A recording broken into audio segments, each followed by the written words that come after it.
Remaja SMA, kenapa kamu membuli remaja SMP? Remaja SMA, remaja SMA. Nah, contoh kenakalan remaja SMA. Bolos sekolah kenakalan remaja SMA.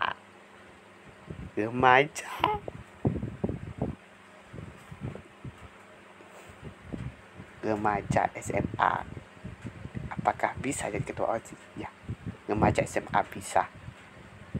Kamu tahu, remaja SMA penguasa sekolah di negara kita.